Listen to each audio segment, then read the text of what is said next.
The Young and the Restless Friday, October 10th recap. Kane catches Phyllis, Jill's eerie prediction. The Young and the Restless, Y&R, recap for Friday, October 10th, delivers a mix of tension, truth bombs, and emotional reunions. Kane Ashby, Billy Flynn, find himself at the center of controversy. Jill Abbott, Jess Walton, makes a chilling prediction, and several beloved Genoa City couples face emotional turning points that set the tone for what's next. The episode begins at the Abbott mansion, where Jack Abbott, Peter Bergman, is on a heated phone call with Diane Jenkins, Susan Walters. Jack vents his frustration over the recent Newman Media hit piece targeting Kane and worries about the damage it might cause. Jill Abbott, Jess Walton, soon enters, making her long-awaited return to town. Despite just arriving, Jill reveals she won't be sticking around long. She's scheduled for a medical procedure in London but wanted to check in before leaving. Jack and Jill's conversation quickly turns to the Abbott family's favorite topic, Billy Abbott, Jason Thompson. Jill admits she tried reaching out to Billy, hoping to mend fences, but he shut her down completely. Jack reminds her that Billy's resentment runs deep, especially after she sold Chancellor Industries to Victor Newman, Eric Braeden, without giving her son any warning. Jill confesses she regrets how she handled it but doesn't regret the decision itself, a statement that clearly disappoints Jack. The topic shifts to Kane Ashby, whose explosive confrontation with Lily Winters, Crystal Khalil, in the previous episode still lingers over everyone's minds.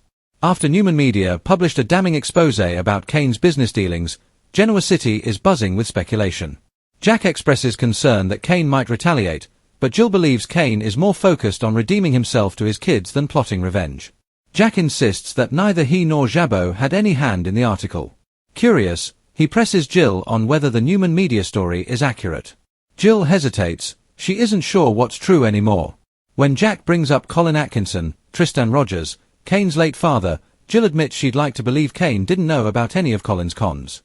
She then recalls Kane's heartfelt bond with Colin before his death and how much he admired his father's supposed redemption. Jill sighs, predicting that if Kane learns his entire legacy was built on a lie, it could completely destroy him.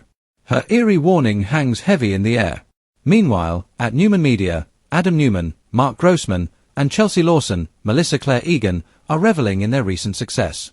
Their exposé on Kane has drawn massive online traction, until Kane himself storms into their office. Furious, Kane threatens to sue Newman Media for defamation. He demands to know whether they verified any of their sources before publishing. Then, in true Kane fashion, he drops a bombshell of his own, teasing a new exclusive that will expose the real truth, and promising Chelsea that her next article will tell a very different story. Later, at the Newman Ranch, Chelsea and Adam rush to Victor with an update about Kane's threats. Victor, calm as ever, dismisses their panic, claiming Kane's just posturing. Still, the mention of Kane's mysterious next move leaves both Chelsea and Adam uneasy. Elsewhere, Phyllis Summers, Michelle Stafford, pays an unannounced visit to Kane's train car. When she finds the place empty, her curiosity gets the best of her. She starts snooping through his shelves, until Kane catches her red-handed.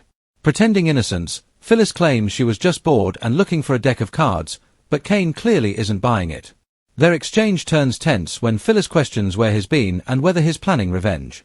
Kane insists revenge is for the Newmans, not him. Then she goes straight for the jugular, asking if he knew about Colin's con from the beginning.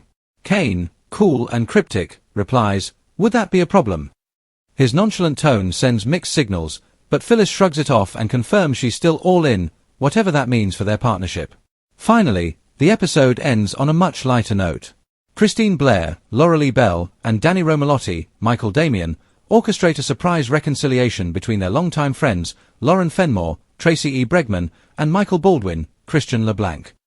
The two have been estranged since Lauren discovered Michael was secretly working for Victor inside Kane's operation. At the Jazz Lounge, Christine and Danny invite the feuding couple under separate pretenses, forcing them into an emotional confrontation. The argument gets heated, but with a little guidance from their friends, Lauren and Michael remember what really matters, their love and history together. The scene ends with a romantic kiss and a heartfelt reunion. The icing on the cake. Danny asks Michael to officiate his and Christine's upcoming wedding, while Christine asks Lauren to be her matron of honor. As Y&R spoilers tease, their November wedding will be one of Genoa City's most anticipated events, a nostalgic, star-studded affair sure to bring both romance and drama to the forefront once again.